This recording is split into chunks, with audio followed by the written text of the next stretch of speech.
एक गाड़ी जब रेस्ट में होती है तो हम ये कह सकते हैं कि ये इक्विलिब्रियम में है।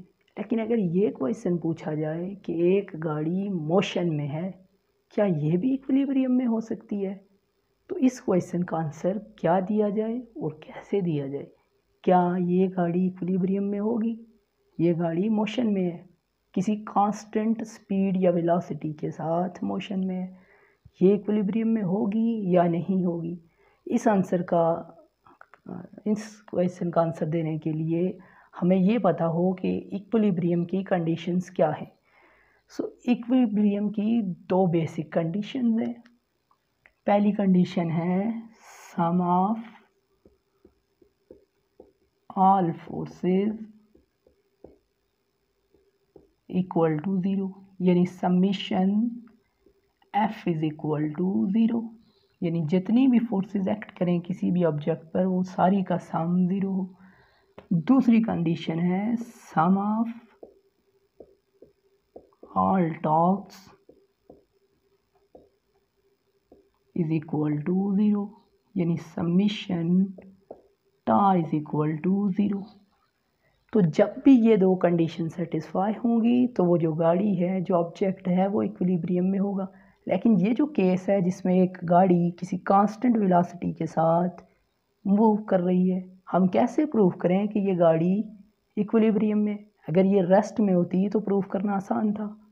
अब यहाँ पर इसे प्रूव करने के लिए हमें ये दो कंडीशन सेटिस्फाई करवानी होंगी। अच्छा, एक बात देखिए, ये गाड़ी कांस्टेंट वेलोसिटी के साथ जा रही है, कांस्टेंट वेलोसिटी के साथ जा रही है, कांस्टेंट वेलोसिटी है। क्या इस गाड़ी के पास कोई एक्सेलरेशन होगी? एक्सेलरेशन तो तब होती है जब वेलोसिटी चेंज होती है। कांस्टेंट वेलोसिटी मतलब वेलोसिटी चेंज नहीं हो रही। जब आपके पास वेलोसिटी कांस्टेंट है तो एक्सेलरेशन कितनी होगी? वेलोसिटी चेंज होगी तो एक्सेलरेशन होगी। अगर वेलोसिटी चेंज नहीं होगी तो एक्सेलरेशन भी नहीं होगी। तो फिर यहाँ पर एक्सेलरेशन कितनी होगी? कुछ नहीं होगी, ज़ीरो एक्सेलरेशन होगी। एक्सेलरेशन ज़ीरो है कब? जब वेलोसिटी कांस्टेंट है। हम जानते हैं by Newton's law F is equal to M A, F is equal to M, और इसे एक ही जगह हम क्या लिखें? ज़ीरो, क्योंकि एक्सेलरेशन ज़ीरो है। So F is equal to zero, यानी summation of F is equal to zero. क्या यही फर्स्ट कंडीशन नहीं थी? यही तो फर्स्ट कंडीशन थी। तो फर्स्ट कंडीशन प्रूफ हुई। अब हमें टा प्रूफ करना है। टा का फार्मूला क्या है?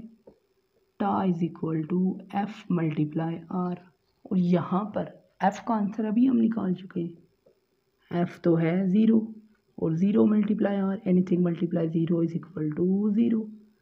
सो यहाँ सम ऑफ टा भी कितनी है? ज़ीरो, यानी दूसरा फार्मूला, दूसरी कंडीशन भी प्रूफ हुई। तो ये जो गाड़ी है ये इस तरह इक्विलिब्रियम में है, क्योंकि इसके पास वेलोसिटी कांस्टेंट है। वेलोसिटी कांस्टेंट है तो एक्सेलरेशन ज़ीरो है। इस फार्मूले में एक्सेलरेशन पुट करें ज़ीरो तो फोर्स का आंसर भी ज़ीरो है। पहली कंडीशन प्रूफ हुई। जब फोर्स ज़ीरो है तो टार्क के फार्मूले में फोर्स की वैल्यू लिखें ज़ीरो, तो टार्क भी ज़ीरो आएगा।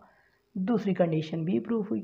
तो इस तरह ये प्रूफ हुआ कि ये जो गाड़ी है जो कांस्टेंट वेलोसिटी के साथ जा रही है ये इक्विलिब्रियम में है।